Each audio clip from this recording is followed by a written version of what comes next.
Getting some words of frustration in the lobby. And we're going to see if both players are ready. And there it is. Both players saying good luck, have fun. And Sheth, Idra saying, well, hey, are you really doing the 10-pool Baneling all in? And Sheth said, yeah, I wanted to punish you for going for the 16 build. 16-16?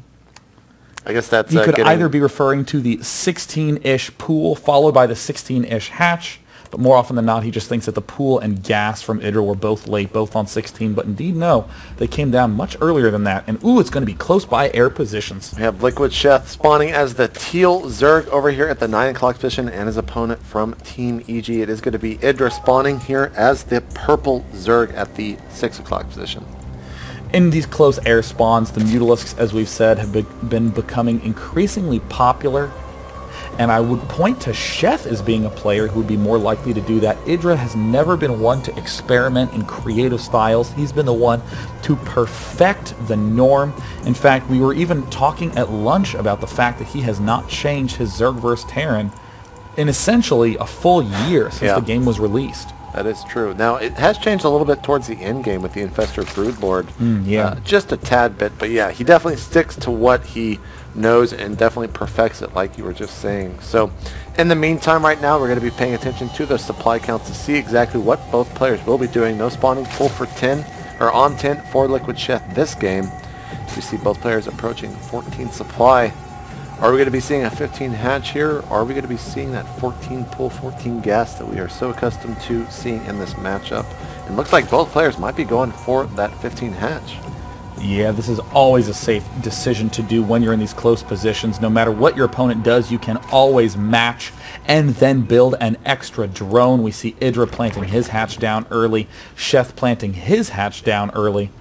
And I will, of course, note that with Sheth up 1-0, we have regularly seen Idra lose series very rapidly when he loses a key match.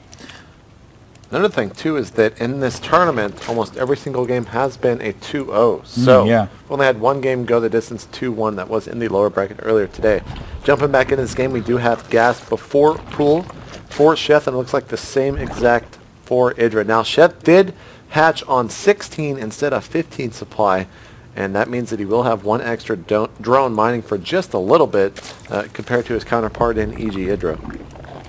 You know, I'm really curious, now that we've been talking about the number of 2-0s in this tournament, what percentage of best of threes we've seen Idra lose game 1 and then come back and win the next 2. I'm actually struggling hard to recall any series where this has been the case. There's been series where he's lost the first one, won the second one, and then lost the final match. But I'm very curious if he's ever actually made that sort of comeback. Despite being such a solid player and having solid openings, that tilt can definitely negatively affect him in the mid and late game where it's no longer about automation and what you've practiced. It's about that in-game decision-making. Well, something else, too, that might factor into that is that he has been training at the Team Evil Geniuses house there in Phoenix, and his teammate, EG in Control, is a huge benefactor of the fact that telling Idra you have to stay in games. You have to be focused. You can't let your emotions really affect your gameplay. He will always say that to Idra almost every time he's actually talking to him. So maybe, just maybe, Idra might have his emotions under control, and we could see him come back here with the 2-1 over Sheth, but we're about to find out now as the action is heating up. And I will say, the number... Oh, God, Zergling's marching right into the main for Idra. We can already see a little bit of that refinement coming in. Look at how late the second queen is for Sheth compared to the second queen of Idra that's already almost done with a full larva inject. And amazingly, Idra has also found money to get this Baneling nest up. In the unit counting station, we see Idra just basically ahead in every regard due to subtle readjustments of his drones early on. 2 Zerglings from Sheth also make their way in and see the Baneling nest, but we see Sheth making the strategically superior decision, getting that Roach Warren up. Given these timings, I'm not convinced that any Banelings will be of use to Idra for anything other than defense. If we go into Sheth's view for just a little bit, he did see that Baneling nest and immediately put down the Spine Crawler here, which will protect at least somewhat a little bit of his drones at his natural, as well as any chance of the Lynx getting up into the main base. And we see some Lynx run by here. at the natural from Idra. Just scouting about, seeing exactly how many lings he's produced, exactly how many drones he's produced, and he's going to go ahead and return home. Sheth doing good control with those queens, pulling back to the front lines, and Sheth, who has rapidly become one of the biggest fan favorites in StarCraft 2 due to his manner, has never really put a huge win in a major tournament on the table. This would be gigantic if he could knock down Idra and advance to the finals against Select. And it looks like Sheth now pulling the queen, and a premature detonation by Idra. But there's the Baneling now, still staying nice and defensive, as Sheth does 10 drones. I was just about to mention that. We had a huge drone come from behind there from Sheth, and now he's also got 4 roaches right at his natural, creating a nice wall. They are on hold position, but that is quite a bit of links. He's going to have to move those roaches. Ooh, try his best to make dangerous. Sure he doesn't lose any drones. He does actually make sure that none of those lings of EG Idra get into his main. Now we have some lings running amok here in the center of the map, and now towards the north of the map from Sheth. He doesn't want to get surrounded here, but he will lose at least 1 ling. Both of them starting the +1 ranged attack at almost identical times, coming to the unit counting station.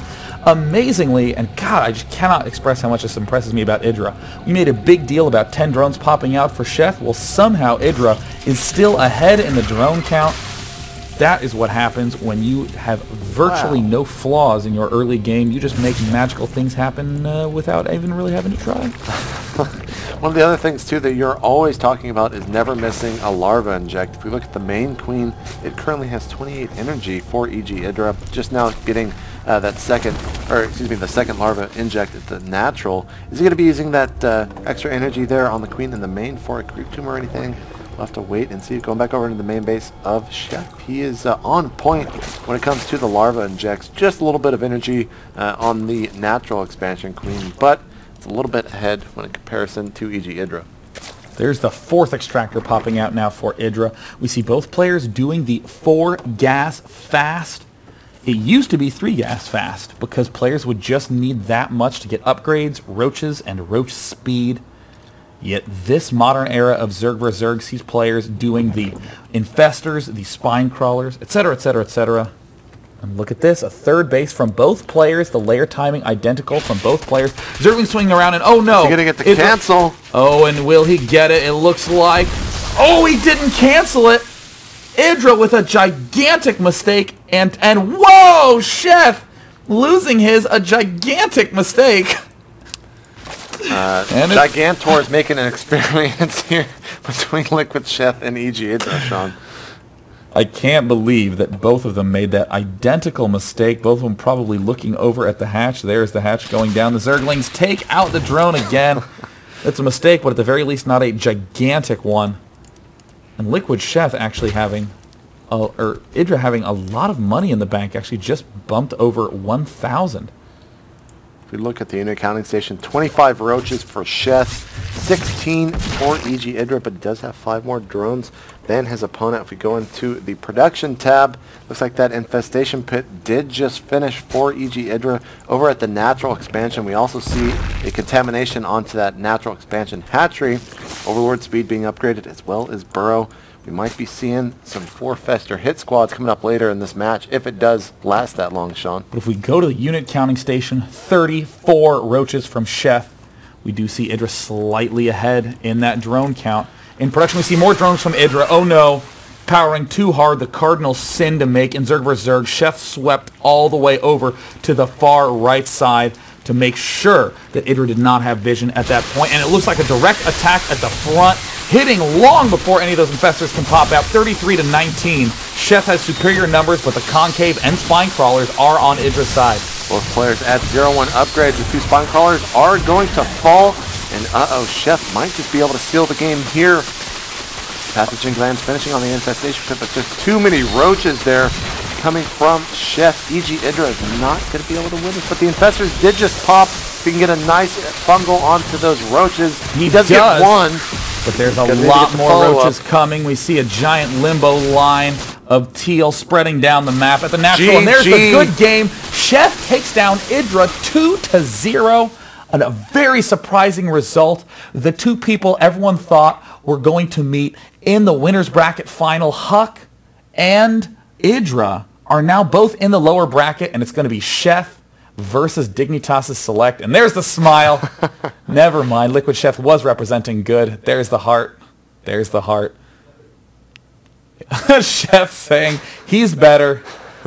Idra absolutely shocked. He's going to have to battle hard to get into the finals to one of those top 2 spots. And that does mean in the winner bracket final, we are going to have Select going up against Sheth in a TVZ. Both players are undefeated thus far in the tournament.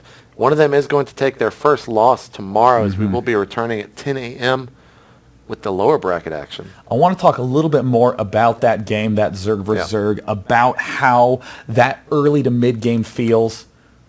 What you have to do is build defense in case some huge rush comes in or some huge surprise amount of units, because Roaches, Zerglings, Banelings, such fast units. Right. But what someone might think is, well, what if I overmake defense and he builds a bunch of drones? Doesn't that mean that I am defending an attack that never came and that he has a really good economy? Well, the answer Zergs have been saying is, well, if I overmake defense and it turned out you power drones, I just counterattack and win. In other words, it's hard to squeeze in drones. Big attacks going back and forth at any moment can end games. That's exactly what we saw there. Idra got too greedy with drones, actually had 13 more drones than his opponent. Yeah. And of course, Sheth had 13 more Roaches, and so he won with relative ease in that battle, but that goes to show that you have to be very razor sharp with what you're watching, and you can't power too much like you can in Zerg vs. Terran or Zerg vs. Protoss. I mean, had Sheth have waited 20, maybe 30 seconds, those infestors would have been out for the initial attack, and a fungal, 2 fungals there definitely would have changed the battle a little bit. Sheth would have still had the bigger Roach count, but it might have changed things more in Idra's favor. That is absolutely correct, and I think that we are going to have one of the more surprising-looking brackets that we have ever seen. You know, I'm imagining all these people who get together with their buddies and create little bracket competitions, you know, for obviously like a tasty bag of potato chips or something like that. But I don't think anyone is going to have a winning bracket. Looking at the winners bracket finals, we have Select versus Liquid Sheth. That is a big shock to everyone. And of course, in the lower bracket, Idra versus Fnatic TT1. Idra, though, is always at the top of his game. Yep. Can lose to TT1, who showed us some nice ZVP earlier. Also means that we're going to see our first PvP, I believe, of both the Latin American Invitational and the North American Invitational between Huck and Kiwikaki. The winner of that will go on to play the other winner of the loser bracket. We might still see our Huck versus Idra match that's got to be one of the most dramatic matches in all of StarCraft 2, Sean. They have met in almost every MLG. Even Huck versus Kiwikaki, that's going to be happening bright and early at 10 a.m. tomorrow morning. That match is going to be a re-final match between their first, or rematch final from the MLG Rally Tournament where Huck defeated Kiwikaki 4-2 there, taking his first major win. But I think many people are going to realize that they need to set their alarm clocks. 10 a.m. is Idra versus TT1. They are, yeah, and a lot of people are going to be looking forward to that ZVP. We saw Idra just go down against a great against a great Zerg player, Sheth. He's going to be moving on. A ton of action is done for today, but we're going to be back tomorrow. I am JP McDaniel, of course, with MLG. Sean, where can people find more about you? Day9.tv, where I do the Day 9 Daily. It's a show all about analyzing play and learning to be a better gamer. Go to Day9.tv if you want to just learn and be cool, or if you want to watch Fun Day Monday and just have a good time. That's also true. That is also true. So, Sean, I think we're going to be signing out here for day 1 of the North America StarCraft 2 BattleNet Invitational. I am JP McDaniel. I'm Day 9. Only 6 players remain, 2 unlikely contenders in that grand final match. And we'll see you bright and early at 10 a.m. tomorrow. Cheers. Peace.